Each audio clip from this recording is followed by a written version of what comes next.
Hi guys, Bob here from the Bob and Ramon Show. Very privileged to be visiting a friend of mine who runs this studio, and we've got a fairly local gentleman with us to show us some fairly amazing guitars. I'll run through those in a second. By way of introduction, however, a few things. First of all, this is my guest, who I will introduce, and me. You'll notice there's no Ramon. Ramon is behind the camera today. That's because Ramon's in the doghouse. Ramon's in the doghouse because the last video we did with Darren Horton of Daniel's Guitars elicited a small amount of adverse comment. And I'm a sensitive, retiring soul, and I was quite stunned by some of that comment, especially because I thought, actually, they really had a point. So one gentleman expressed himself in a rather vituperative manner, which I don't think we appreciated, but a couple of other guys were much more measured in their comment.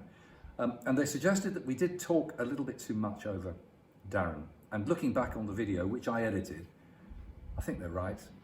So Ramon is being punished by not being allowed to be in this video. However, I think I was as guilty as charged, and I'm not being punished, but I am going to try and do a lot more interacting and listening today. See how you think, okay?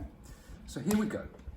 I'd like to introduce this gentleman who I've known on the phone for some time, but I've only just met about an hour ago myself. This is Tim. Tim, maybe the best thing to do is for you to kind of introduce yourself and just a quick background and bio rather than me trying to do a public history. Yeah, sure. Yeah, sure. Well, I'm a Canadian guitarist, but I live and work in England, and I have done so for 40 years. And I came here to study in 1978, and I loved it. And somebody at the college I was at, the Royal Academy of Music, said, well, if you can hack it here, you can stay, and if you're not, you can go home. So they let me stay, so I presume I was okay for a bit. And then I went in two directions. I went into education very strongly when I graduated, and I became guitar organizer for the late Inner London Education Authority. And that was a wonderful thing for me because it put me in direct contact with a huge circle of guitarists. And my job was to put them in schools, teaching, and also fit them up with guitars. So I was like the Santa Claus of the guitar in London during the 1980s. And then the other direction is I went playing, but not solo. I concentrated on ensembles, and I joined with friends of mine from the Academy. I joined the English Guitar Quartet.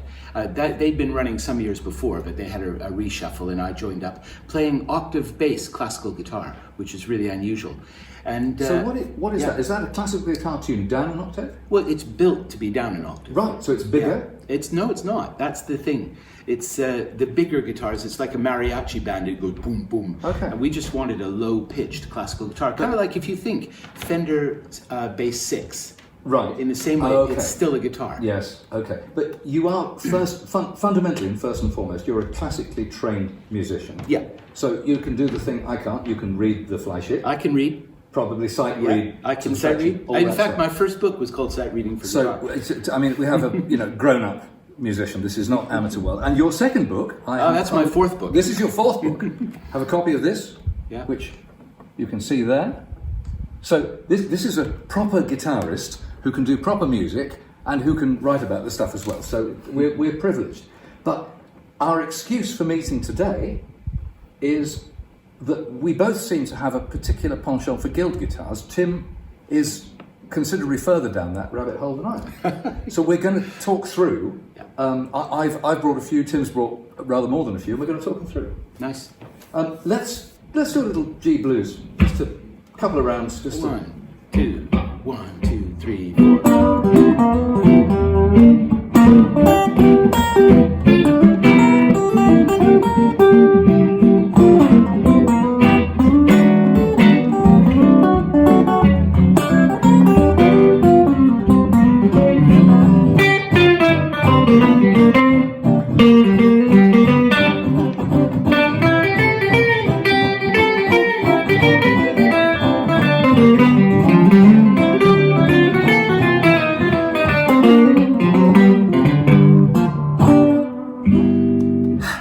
See, we haven't played together before. Not to worry, it'll only get better. Fantastic. And as you can see, proper guitar playing on the Bob and Ramon Show. Fantastic.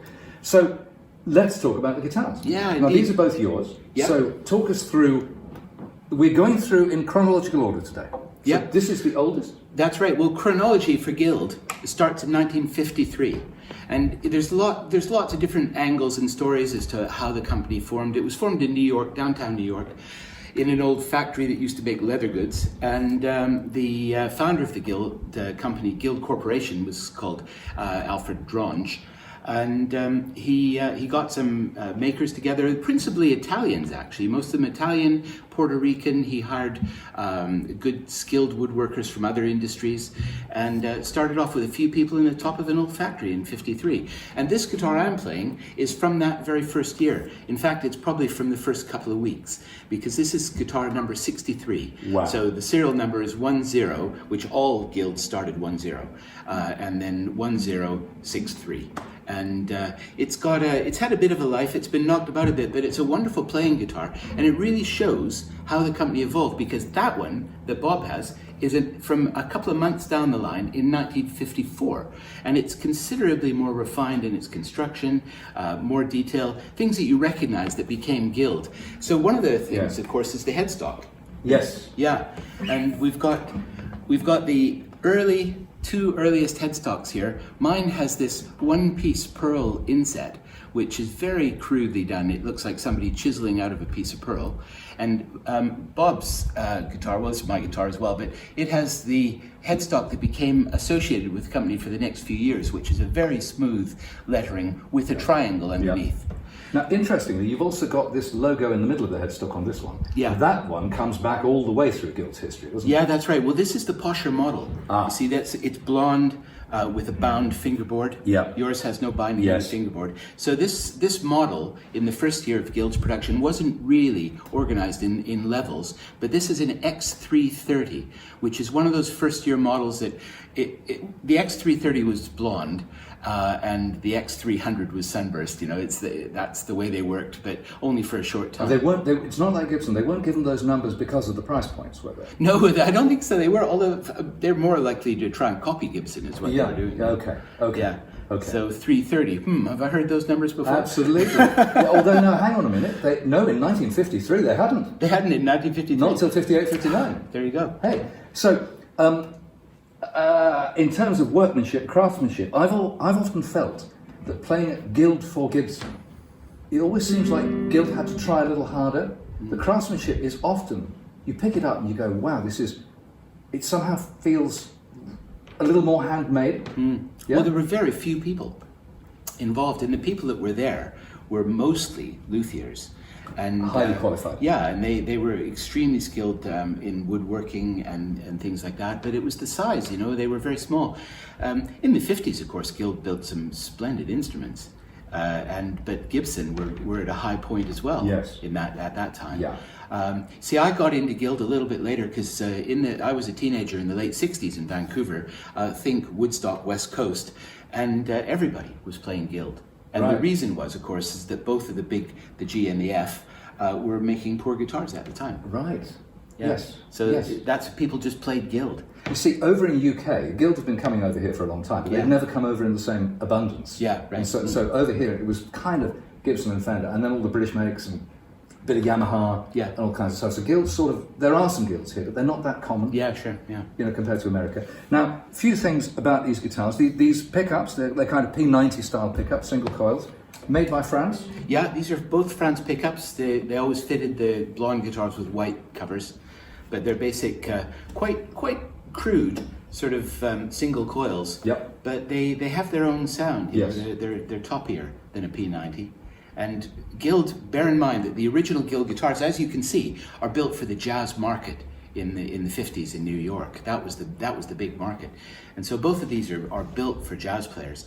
And it's interesting, I think the toppy sound is because, you know, jazz was only just coming out of the real heavy hit rhythm stage. Yeah. And these guitars can do that. And I was with a friend yesterday, he was telling me about the evolution of Gibsons, how if you play a Super 400 from 1934, it's really quite a soft, gentle guitar, and by 1937, 38, all the guys in the bands were kind of hitting the guitars like crazy to keep up with the saxes and stuff, and the guitars got much more robust and heavier and much harder feeling. Yeah. And these guitars, to me, I mean, I'm no jazz guitarist and player, but these feel still quite gentle and quite soft, and very tactile. They're light and airy, aren't they? Yeah. I mean, when you play close voicings on these chords, they sound very, very transparent. Yes. That kind of sound.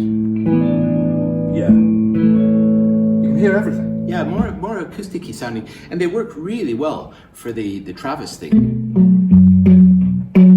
Oh.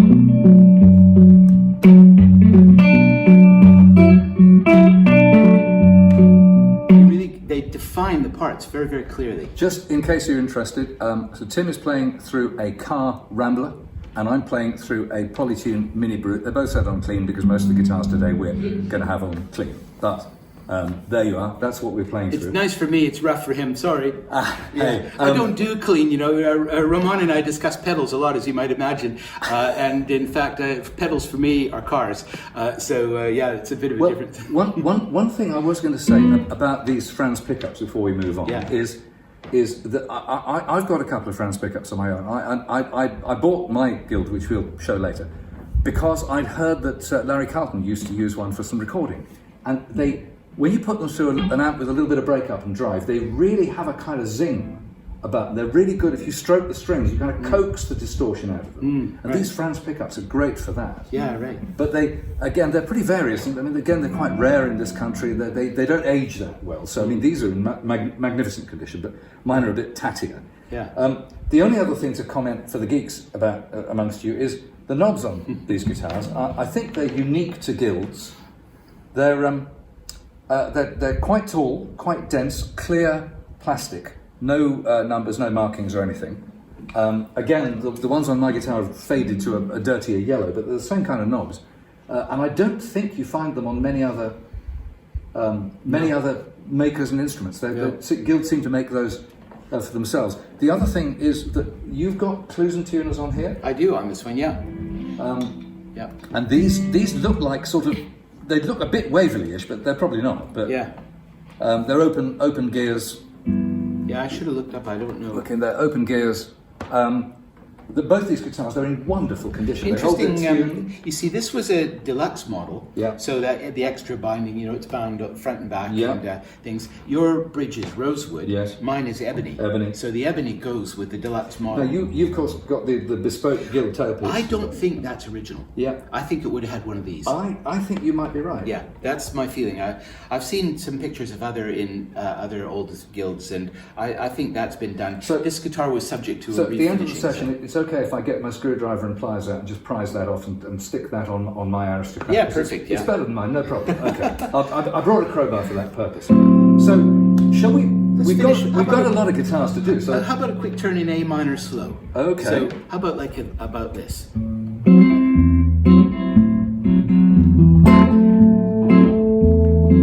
Big Jungle Book.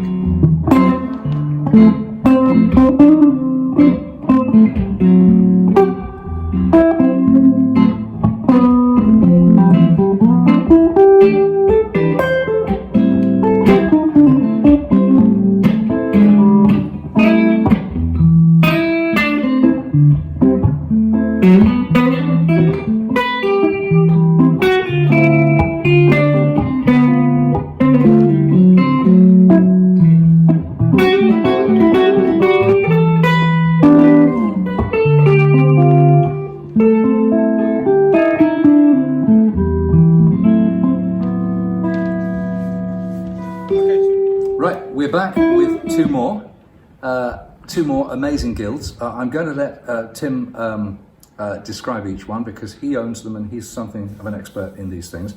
So let's start. What am I holding? You're holding a Starfire 2 from 1962, and what happened is the original thin-bodied archtop came in as a T100 in 1959, I think, possibly 58, and this is a 1960 T100.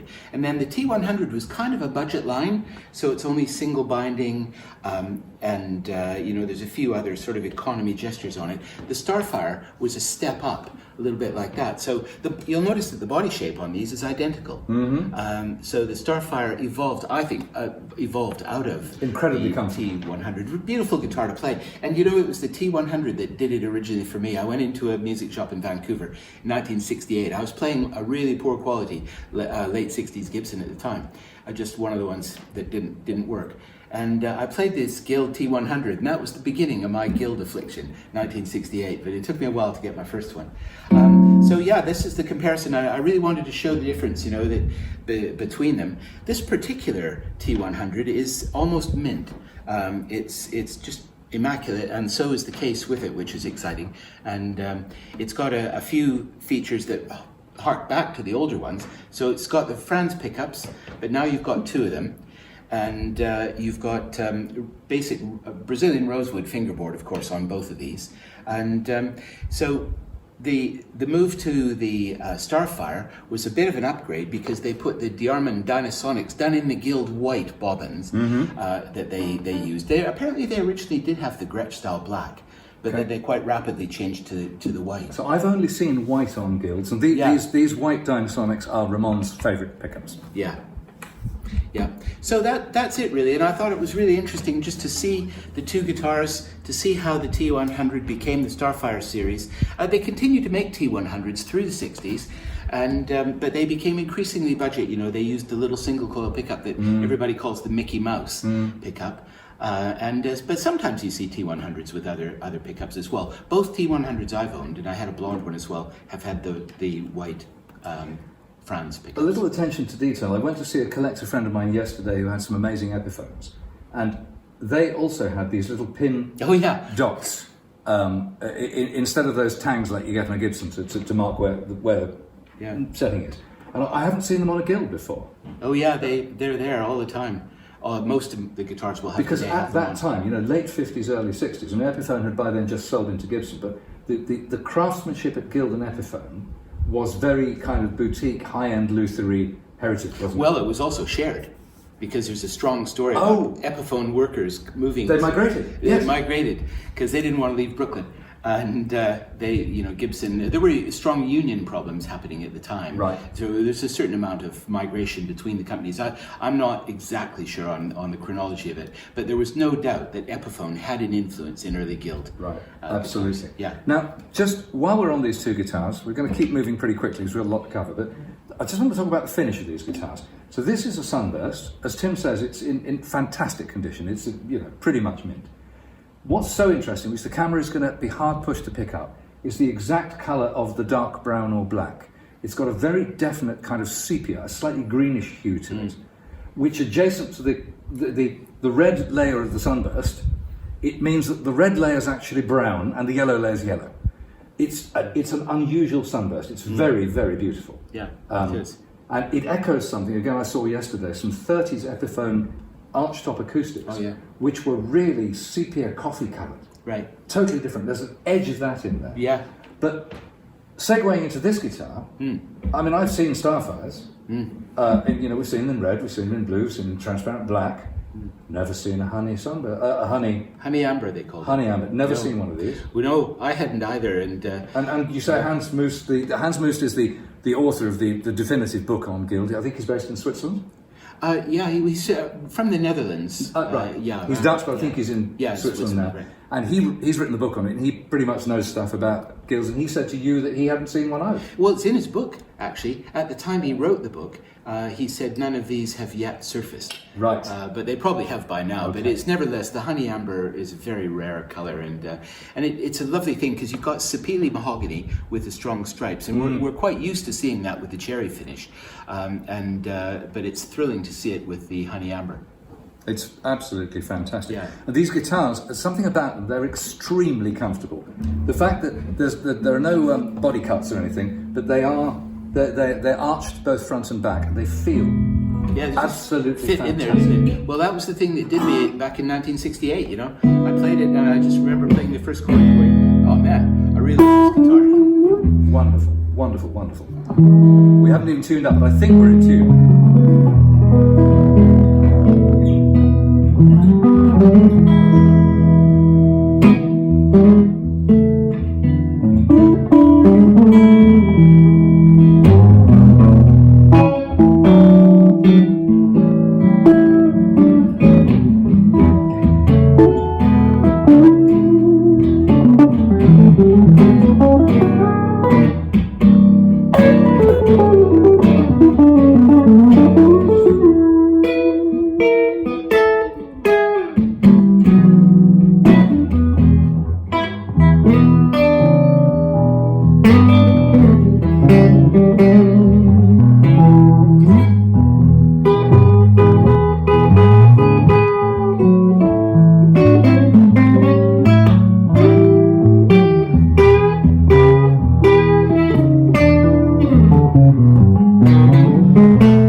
playing this one just now felt really soft. Yeah. You know, again, They act like acoustic guitars, don't they? yeah, the viewers will show now I'm a too. bit of a snob about old wooden old guitars and stuff, but this is a classic case in point. This guitar feels old, it has a softness and delicateness. You know, in the hands of a real player, this would be astounding. Great. So with the Starfires, they evolved quite quickly at initial release. This is a Starfire 2. The Starfire 1 would have been the same with one pickup. Starfire 3 was slightly more deluxe, usually with a Bigsby. And 2 pickups. Right. And then the Starfire 4 is the later double cutaway, which came in later. But the 1, 2, and the 3, all the same body superstructure, just different pickups and trim. And the weight. It's the weight. just very comfortable. Yeah, and all beautiful Brazilian boards. Beautiful. Let's move on. Right, okay. So here we are again with 2 more amazing guilds. Now, in chronological order, which one is first? Yours is earlier, isn't it? These are both guitars from 1963. 63. Yeah, that's a year on from the T100 that I was playing in the last bit. So yeah, 1963. You see, and this is the start of the new period of guilds chasing the rock market, you know, and with a double cutaway like a 335. Yeah. And they took lots of the features from Gretsch guitars, you know. So again, the Dynasonic pickups have come in. This particular guitar was actually a signature model for the great British guitarist Burt Whedon. Play in a day. Play in a Day. Anybody of a certain age. Everybody, because it sold 1 million copies, and in 1963 to sell 1 million copies was serious stuff. You know, even Keith Richards had one. He was sort of a bit like. Take this with a pinch of salt, guys. He was a bit like the Joe Bonamassa of his day. He was, because he was kind of really commercially savvy as a guitar player. He was a very good businessman as well. But yeah, of course, his image was very 60s. That's it. That's the pose. So the Burt Whedon guitar was designed for the British market. In the States, it was built on the superstructure of the Starfire 5, in that it had a Guild Bigsby, and it had the double pickups. But most of the Starfire 5s didn't have the Diamond pickups. Most of them didn't have the super deluxe tuners on that. If you look at that, and on the back of those. Flip those around, Bob, because the back of these tuners are all individually engraved. They're magnificent. And just coincidentally, my guitar, which is an A500, has the same tuners but in gold. So I thought these made a nice pair to contrast. One thing, as a guild collector, you'll know something. My Aristocrat, the tuners are gold Clusons with little plastic buttons, and they weren't used on any other guitar ever. So if your tuners go on an Aristocrat, you are screwed. You're at the mercy of the vultures. But all of these tuners on guilds, they're pretty limited run stuff. Pretty small. You see these for sale on eBay occasionally, individually. You know, right. If you've got a set that doesn't work, you're stuck. Big money. Yeah, that's right. But you can buy like one. You can buy the D string or something like that. Well, what good is that to you? And the great British luthier that did a lot of my restoration work, Martin Booth, he refretted that guitar for me when I first got it. This is my second guild that I bought, and I was terribly excited. And he refretted, did a gorgeous job refretting, because it was a one-owner guitar. It had come from a jazz player living in Leicester, and he'd played it from new. So when you take this, I can't convert this on film, unfortunately. When you take this out of the case, it smells like cigar smoke. And that's quite distinctive. I've never smoked in my life, so when I take it out, whoa! And it's like having something my mother owned, you know. One of the guitars I'll pull out a bit later. It's got a little bit of its previous owner's cigar smoke. Yeah, right. Yeah. So, do you want to play it a bit? Why not? A minor. A minor, if you like.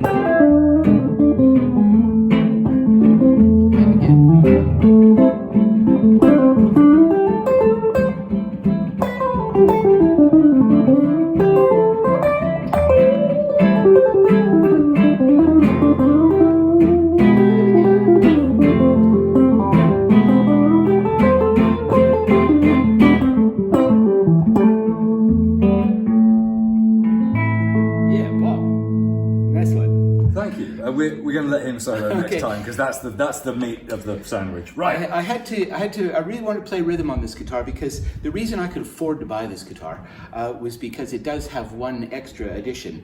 This is, by the way, a Guild A500. That's acoustic 500.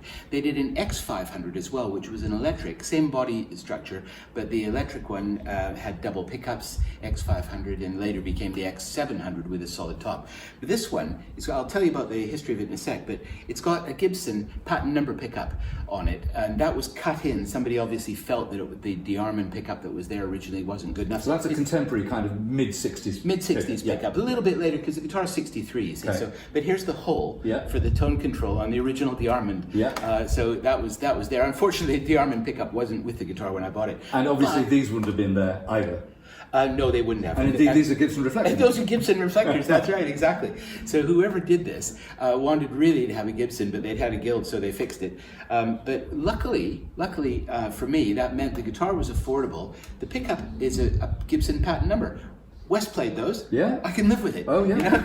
Any pickup that's good enough for Wes is good enough for me. A couple of other things going on here. First of all, you've got the same Guild harp style tailpiece, but this one is thicker and much more elaborate. Yeah. Much more ornate. I haven't seen one like that before. Yeah. The So 500 was the top of the that's line. a high-end thing. Yeah, it is. And the other thing you might notice here is on the wooden bridge. This is by no means unique, but if you think about Gibson guitars around this time, 63, they were moving from stock tail bars to lightning bars, which were basically staggered, mainly because the plain G was coming into players' parlance as they bent notes more. And this is very, very radically stepped for intonation as a bridge, which again is kind of indicative of the period, isn't it? Yeah, I think so. Yeah, and it's significant that it's made in ebony as well. Yeah. Because as you went up the Guild line, the trimmings became more and more expensive. So, for example, the inlays on this are superb. It's a 5-piece neck with walnut stripes. Look at the flames on this. Yeah. It's screaming. Yeah, no, it's a beautiful flame. And here for me is a really interesting thing. The width of this guitar is listed in the specs in Hans' book as 3.5 inches, or it might be 3 inches. This is 2 3/4 inches. So the only other guitar that Guild made that was an archtop at that depth was the Johnny Smith. Now, I think that was also high in the range, that was at the top of the range. Top. Yeah, and Johnny Smith, they called it the Johnny Smith Award. Okay. And there were only a few made. He didn't like them, so he went to Gibson, and they then transferred it to the Artist Award. But the very early Artist Award had this small body, and I know that because I've played a couple that Ivor Morantz had in his shop years ago when he was still alive. He's a great guy. And so this body, 2 3/4 inches. Where's that? It's got to be a Johnny Smith. Okay. So, but it doesn't say that in the official factory specs. Hans Moos, who wrote the book, said this is one of a run of 6 guitars that were made in 1963. So they probably had the bodies left over. They decided to convert them to high-end archtops. Acoustic, which is what the A in the 500 stands for. So that's how this guitar, I think, came to be. And it's got some other high-end appointments, like it's got the abalone flick inlays into the poli down the neck. It's got the not only is the neck bound, but it's also got the binding inside the edges of the neck. Yeah. Again, these are all high-end. Yeah, you've got to see that in close because it's so beautiful. So there's the double binding on the edge of the fingerboard, double white binding, and here's the abalone inserts, which become smaller as they go up the neck, all on an ebony board because this is a top-end model. Now, while you're talking about the thickness of the guitar, I should say, for those of you that watch the show, you know that I bang on about Gibsons a lot because that's really my sort of stock in trade. If you look at Gibson 335s from 1958 through 1961, find 2 that are the same thickness. All right. The thickness of the edge varies considerably, and apparently almost at random. So when I play my friends, it's almost like this is almost home from home, but this is either a little bit thicker or a little bit thinner. It varies by 1/4 inch. Gosh, I didn't know that. That's amazing. Which indicates that back in those days, a lot of these instruments, with the amount of hand luthier intervention in these instruments is enormous. Yeah. There's still a lot of hand building going on. Yeah, there is indeed. This is long before the Norlins and CNIs of this world came in, and the accountants and the machinery. Yes, that's right. Yeah. Guild were bought by one of those companies later on as well. Yeah. One last thing on this guitar, you can see the Cutaway is broader on the inlay for the solid top. That was the issue that caused Johnny Smith to leave, on how you built that Cutaway. Really? Apparently, yeah. You can read about that story more than I do. That must have been a bad lunch or a bad dinner. Yeah, that's right, yeah. Should we just play a little quiet stuff? Okay. So how about G major 7, F major 7? Okay. Just those two. So 1, 2, 3, 4. That's the sort of thing.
So here we are back again, this time with two amazing coloured guitars. I'm holding a Starfire 12 string, Starfire 12 in sapphire green. I think, did they call it sapphire green?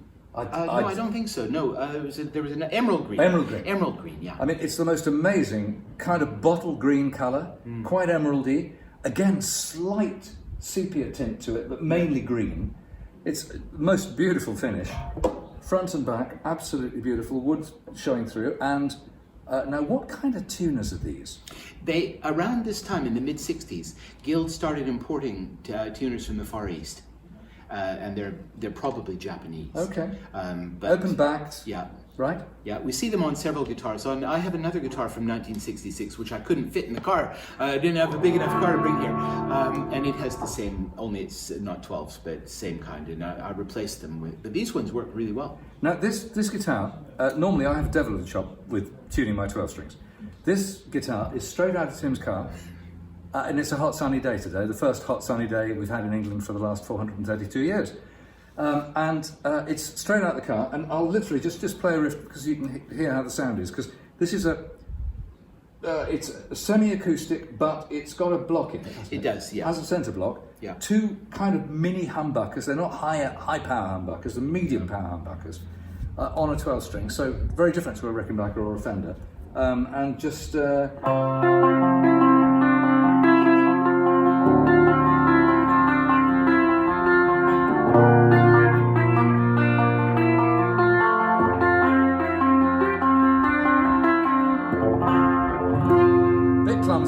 But straight out of the box, though. It has an amazing sound. Yeah, I haven't tuned that guitar in straight out of the box.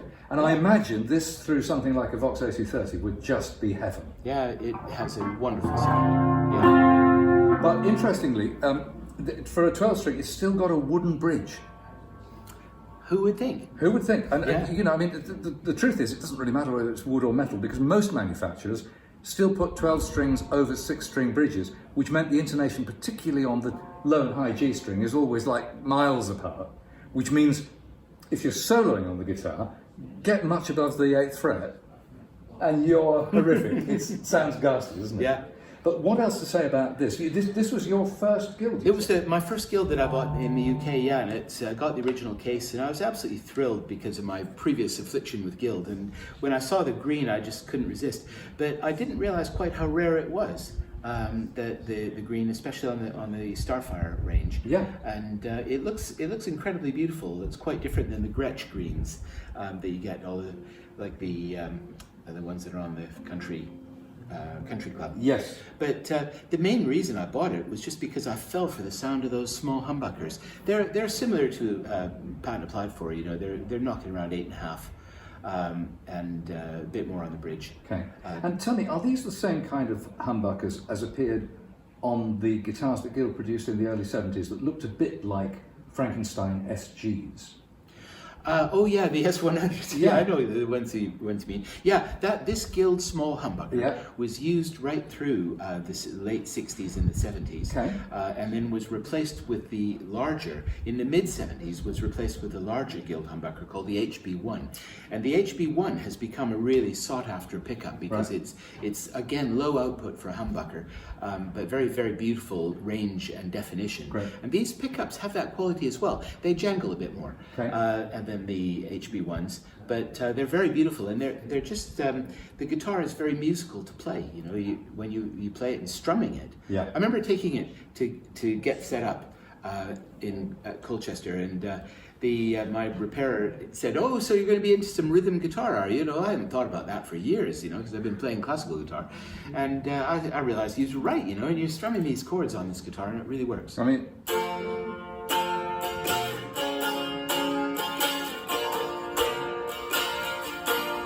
and it's beautifully ringing acoustically and everything.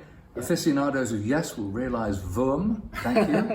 That's my contribution to today. Fantastic. Now, the other reason we got these two guitars together is because this beautiful green colour contrasts spectacularly with this incredible orange. Yeah, they call this Tennessee orange. So, for obvious reasons, because it's almost like, you know, you squint and you're looking at a Gretsch. Yeah. So tell us about this. I mean, the pickups are unusual. Yeah. Metal bridge to go with the Bigsby. The metal bridge is that's a Bigsby bridge. And a Guild Bigsby. Yeah. Hey Ramon, I'm going to give Ramon a chance to pay back and get back on screen. In the case, there's a couple of Dynasonics. Do you want to bring them in the other case? Yeah, there. Yeah. This guitar was originally fitted with reissued Dynasonics, the Dynasonic 2000s. And the guy who I bought this guitar from, thanks, man. There he is. We forgive him now. And notice, he didn't even talk about anything when he was doing that. So here's the Dynasonics that you would... They're really thin. Yeah, well, they're different as well, because the front one is thinner than the back one. To my cost, I found out when I tried to replace one once. But these ones, we're going to put them back on the guitar. The guy who used this guitar a lot in the state of Maine in the USA found a low frequency hum in these pickups, so we're going to work on that and see if we can get rid of it. But it's a beautiful guitar, and it just shows how Guild as a company were always responsive to market trends. They were small enough that they could move quickly. Yeah. This is a very low-end production guitar. Not very low number production guitar. It's not a low end. It's quite specialist, and it's called an X160. The X170 is a famous guitar that Guild built, which is a thin-bodied jazz guitar, a bit like a Birdland. The X160 has various incarnations, but this one is called an X160 Rockabilly, and there weren't very many of them made, and it's just a beautiful guitar to play. Unfortunately, this one's not quite in playing condition, so I won't do a lot of playing on it, but it because the bridge needs reworking on it. But it's got a real kind of rockabilly twang.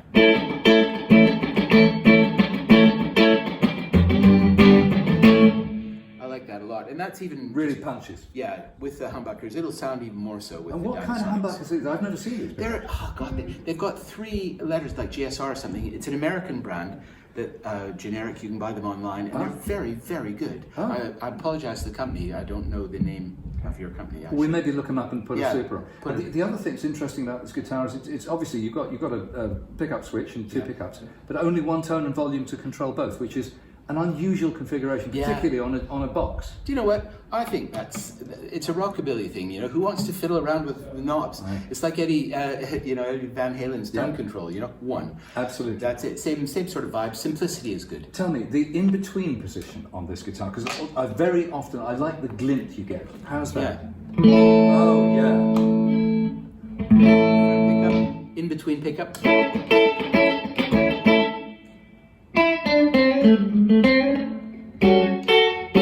Yeah. Quite parallel Back sound. pickup. Oh, I can't play open strings on this. You can hear where that's going. Yeah. Yeah. What a beautiful guitar. Yeah. And these are both from 60. No, they're No, different. this is much later. That- We put this one in because I only had one 66 guitar with me today. I have another one, but I couldn't fit it in the car. So, but I wanted to show this one because of the superb color and also the fact that Guild were innovating right up until they finished the company. So this is only a couple of years before Fender moved them to California, and then the new era of Guild came. This is a Westerly guitar from Westerly, Rhode Island. Right. Okay. Beautiful thing. Beautifully. And how much does it weigh? Oh, lots. It's a heavy guitar. Yeah. Wow. It's heavy because it's meant to play loud. Right. Yeah. Okay. And it's laminate all through. Right. Laminated all through. Yeah. And is this completely hollow, or does it have a block? No, this is completely hollow. Okay. Yeah. Yeah. Right. Okay. Well, that's just beautiful. So orange and green, and let's move on. Now we've got this is quite interesting because when Tim and I first came across each other, he said that he had a guitar that would really might interest me a lot because they were very unusual, which is a Guild Nightbird. And being the smart ass that I am, I responded, "Oh, I've got one of those," which he was pretty amazed about. So, just for the record, we've got each other's guitars. Okay, so I'm holding Tim's, he's holding mine. Mine is earlier. Mine's from the first run. It's called a Nightbird Gg, and I think they reckon there were about 300 of them made, something like that. This is from the third flush. This is a Nightbird 2, and there's a Nightbird 1 in between, which I think has less fancy appointments. I believe so, yeah. But if you look at these two guitars, I mean, we just compared them for the first time. It's unlikely that a Nightbird will meet another one very often on this planet. And they're incredibly similar. This guitar, Tim's guitar, is unbelievably clean. For a 88, yeah. 1988, 1986. Yeah, it's not got a mark on it. It's insanely clean. It's brand new. Absolutely brand new. It's a remarkable guitar. And it's, as you can see, there's a lot of stuff going on in the wood here as well. This is a very, very fancy guitar. These all came with EMG pickups. They did, yeah. Isn't it interesting? Because you just don't associate EMG with Guild at all. And yet, I find these pickups really articulate. But me too. And also these guitars. I mean, the way I describe this black one is this is my Les Paul Custom, because I don't own a vintage Les Paul Custom, and I've never really wanted one, mainly because I can't stand the frets. So this is my Les Paul Custom. This guitar, they're quite jazzy. These guitars, and EMGs again. It's like jazz. No, wrong. Yeah. Who would think?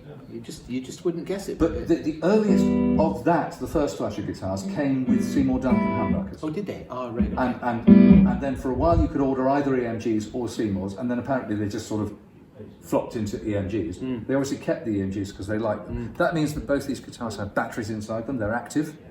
Which leads us to the battery cover case. Indeed.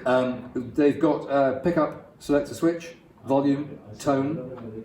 There's a coil tap on the tone. I think it only taps this pickup. I'm not sure. I haven't worked it out. I haven't worked it out. No. And this, I think, is a phase, series parallel switch. That is, yeah. Which I never use either of those. And I don't know about you, but when I'm playing guitars, I particularly dislike. Because when you're gigging, you just don't know where you are. Yeah. Yeah, only one thing worse. On the Stratocaster, where they have the button in the middle of the volume, Oh, yeah. that switches in a boost, I've never had one. and you don't know where you Yeah, are. amazing.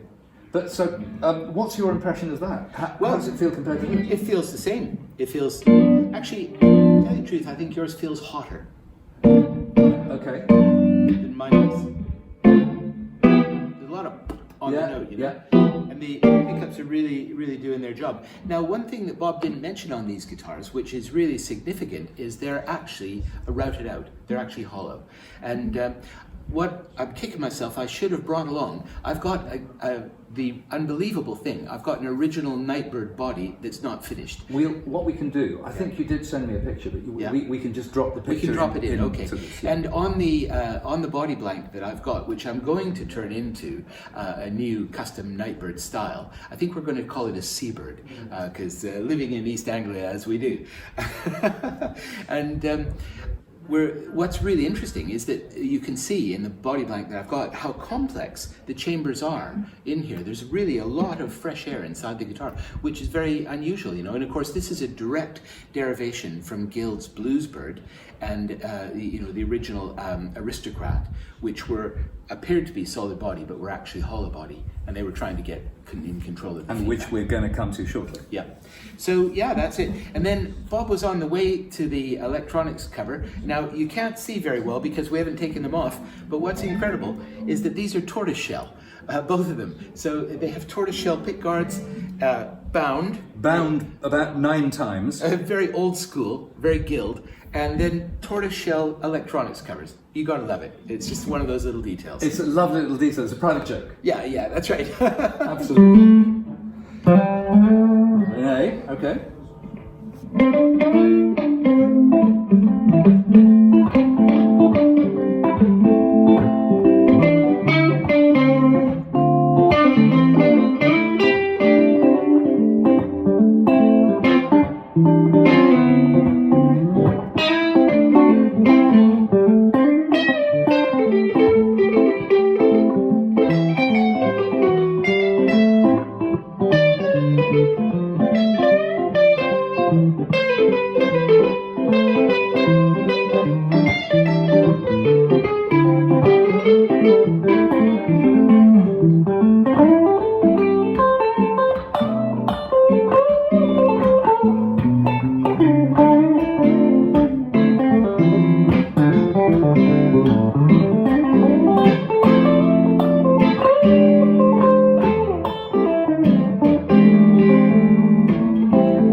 So they're definitely, that sounds, in your hands, that sounds really hot.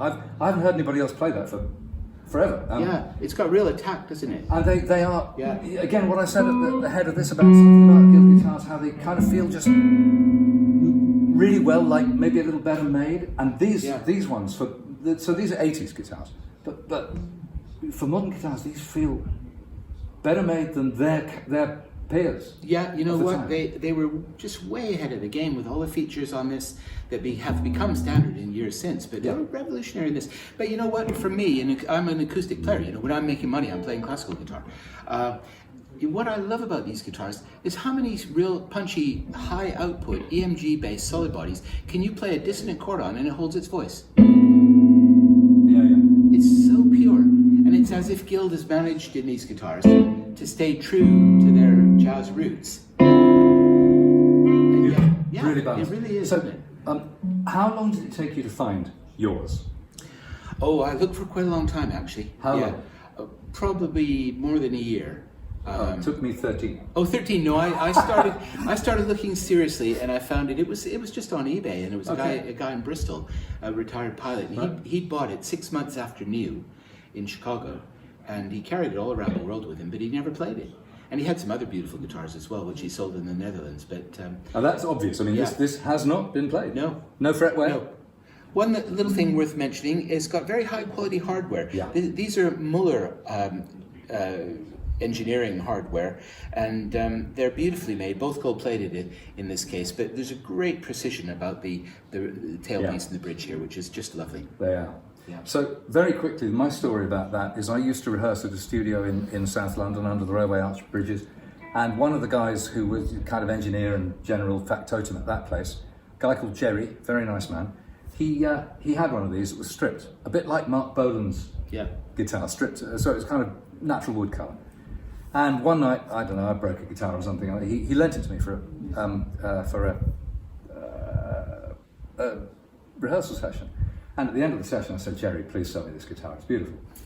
And he wouldn't, quite rightly. And every 6 months or so, I kind of said, Jerry, how about the guitar? No. And then he moved back to New Zealand, and it was gone. And then 13 years later, a friend of mine said, there's one in Loot magazine. Oh, no. Classified magazine. Yeah. So I phoned the guy up, and he was just about to go to see his parents for Christmas, and he said, well, I'm not in London, but I'll come back. I said, please don't sell it to anyone else until you come back on Tuesday. Went down and bought it. and Lovely. it's been loved ever since. Okay, this is that rare thing, an American production model classical guitar. And Guild always built classical guitars. You know, I mentioned earlier on that a lot of the original workers from with Guild in New York and then subsequently New Jersey and subsequently Rhode Island came from Puerto Rico, from Argentina, from Italy, from Spain, and they brought with them traditions of acoustic building, which they translated into the electric guitars, there's no doubt about it.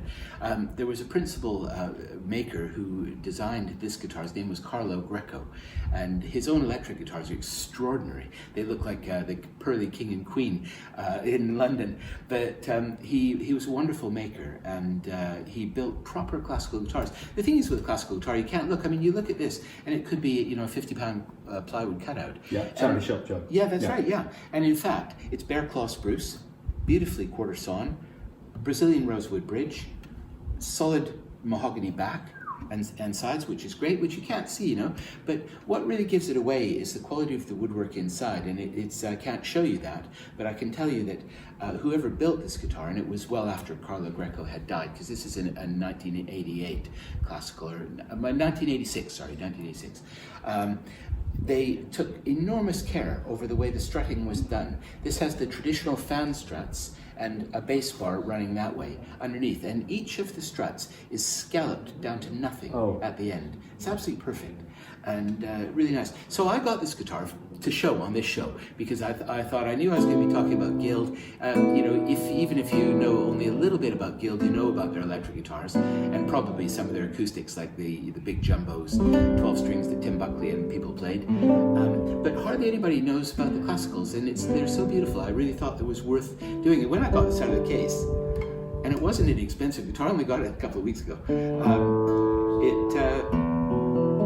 it just sounds like a proper classical guitar. It's beautiful, and $500 US. So, well, and you are a proper classical guitarist, so let's have you.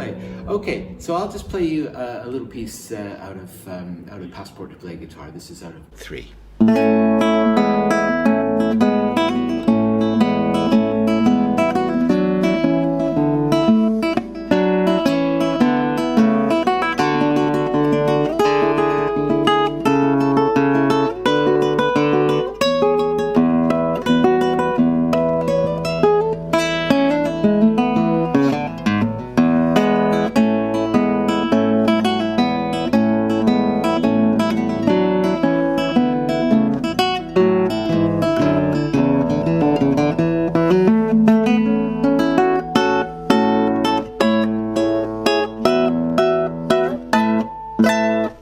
Whoa! An intonation in tune that high. No kidding, on top A. Fantastic. Yeah, really good. Wow, thank you, Tim. That was delightful, absolutely delightful. Thank you. So as you say, unusual. I mean, Gibson too made classical guitars all the way through. Yeah. But again, they're just unsung at all. Yeah, they are. Yeah, and a lot of the Gibson ones were low-end guitars. Yes. Whereas these went right up to hand-built. Right. And they were called the Mark series of guitars, like MK, and they had a Mark 1, a Mark 2, and such on, up to about Mark 8, I think. Okay. Was the top. This is a Mark 3, and so it's the first of the better level production models. And Mark, by the way, was Alfred Dronch's son. Mark Dronch. Yeah, that's right. So they were named after him.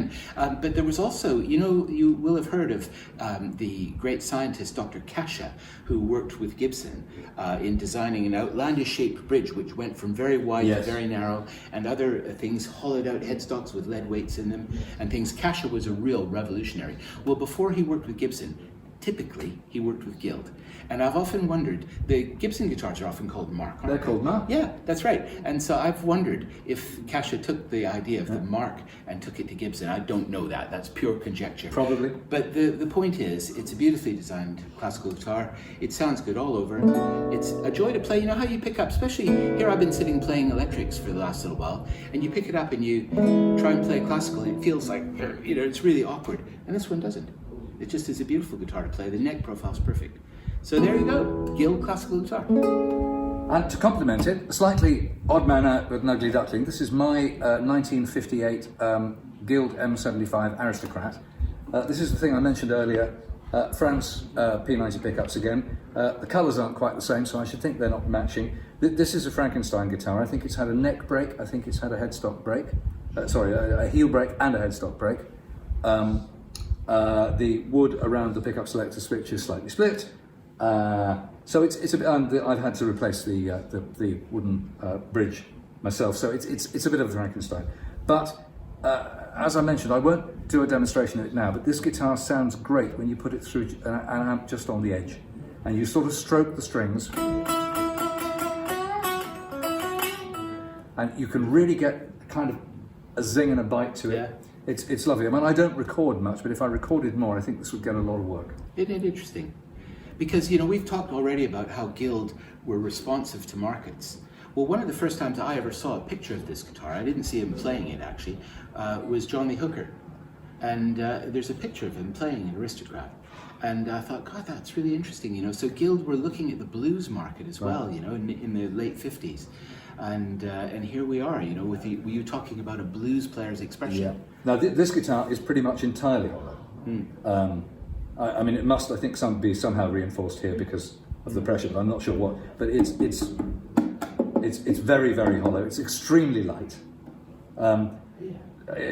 Lots of nice attention to detail for the manufacturer again, apart from the fact it's had a pretty war-strong life. But there you go. But I thought I'd bring it along because it's another interesting one, just to kind of wrap up our showing of Guilds. We've got two more guitars finally to cap this video off.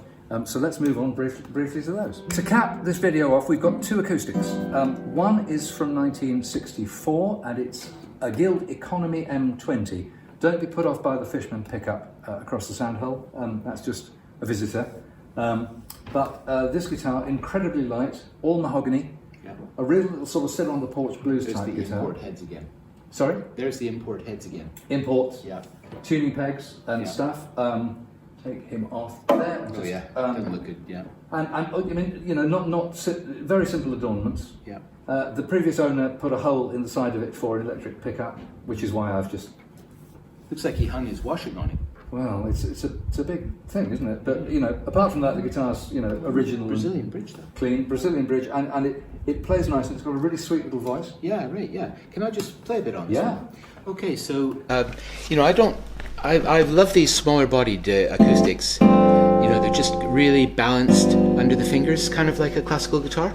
And you know, I play you know, a few things with this. You will have noticed with that Travis style.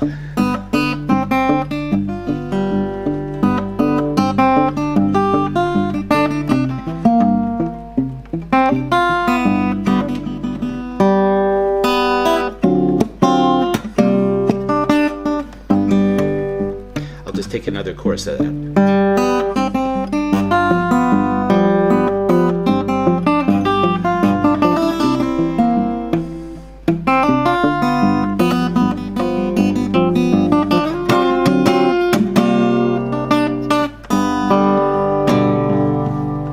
Sounds great. It's just sweet. Very sweet, very close, very intimate guitar. Yep, yeah, it is. Yeah. Now, this guitar is from 1972. It's a Guild D25M, subtitled Bluegrass.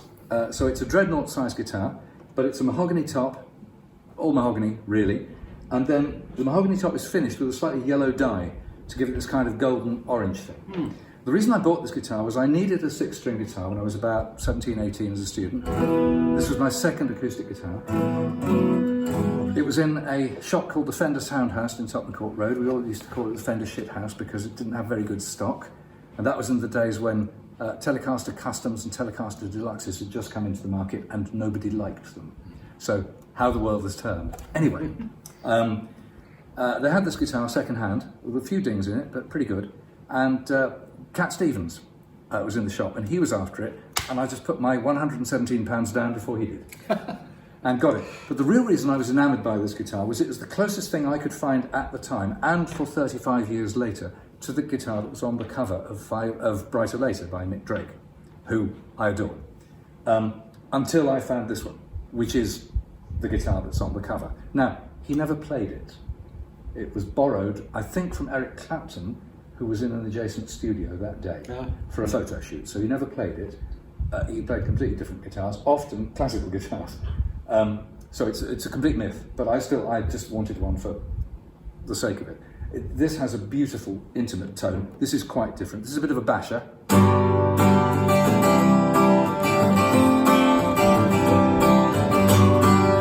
it's a basher. I have to say, it's not a bluegrass guitar. The bluegrass guitar for me is a Martin D28 with 400 foot thick strings and a guy beating it to hell and back. This is much gentler. It's also got a fantastic action, really good neck, and so you can play quick on it too. You know. But it doesn't get much airtime. But if I just knock out some chords, you could just knock out a little lead on it. Yeah. Just in G kind of thing.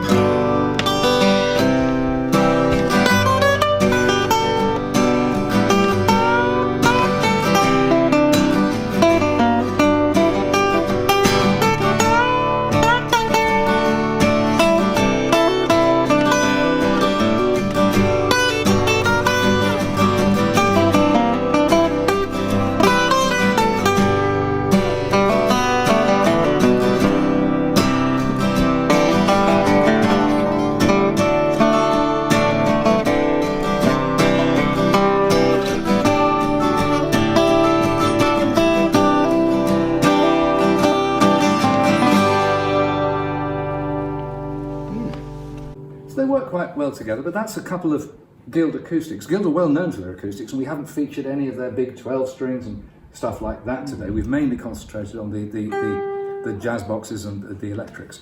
But altogether, we've been through, I'm trying to count them now, 1, 2, 3, 4, 5, 6, 7, 8, 9, 10, 11. I think we've got 13 or 14 Guilds here altogether. So pretty comprehensive tour d'horizon. Hope you've enjoyed it. We have to stop now because the battery on the recording equipment is shrieking at me that it's going to run out. Now, my doghouse equipped Ramon, my equerry for the day. Ramon, have I forgotten anything? I haven't forgotten a thing. Except to say once again, right, thank you to my guest Tim Pells. It's been delightful to meet you. I mean, it's been an absolute pleasure. Yeah, really you know, given that we had met on the phone but not physically before today. It's been a joy, and we're probably going to keep playing all afternoon or something. I don't know. But anyway, and a quick plug for Tim and his book, of which this is volume 2. That's volume 2. Volume 3 is written but not published. And what's distinct about that? It's written for classical guitar, but works perfectly well for acoustic. It's all in notation and tab, and each piece features a country or a culture or a musical style. So rather than having just a whole list of pieces, there's a text about the style. For example, there's some about reggae, about Latin jazz, about flamenco music, a whole mishmash of things that are fun to learn. And everything comes with an audio file on it, of course. Fantastic. So you can play along with the accompaniment, or you can just play along with the It sounds about idiot-proof enough for me. I think I might have a go myself. Yeah, well, see, that's published by fantastic. Schott, so it's Beethoven's publisher. Oh, So there you go. la-di-da. I know. Fantastic. Yeah. In closing, I want to do one final thing. I just want to give a shout out to a little music shop on the Kilburn High Road in London called Fokies, where recently I had to drop in because I needed a quick repair done on a jack socket on one of my guitars. And they were really great. They were really helpful. They were really quick. They were very keenly priced. Just really nice people, bloody helpful. So shout out for Fokies. I'll put up a super with some details. If you are in kind of northwest London and you need a helpful music store, it's a really nice place to go, and it's right next to Kilburn Tube Station, so you can even get there in a jiffy. Anyway, enough of the commercial break. From me, and on behalf of my doghouse chum, it's goodbye from Me. And it's goodbye from me, Bob, and once again, And from thank you, me. Tim. Thank you. Have a good day.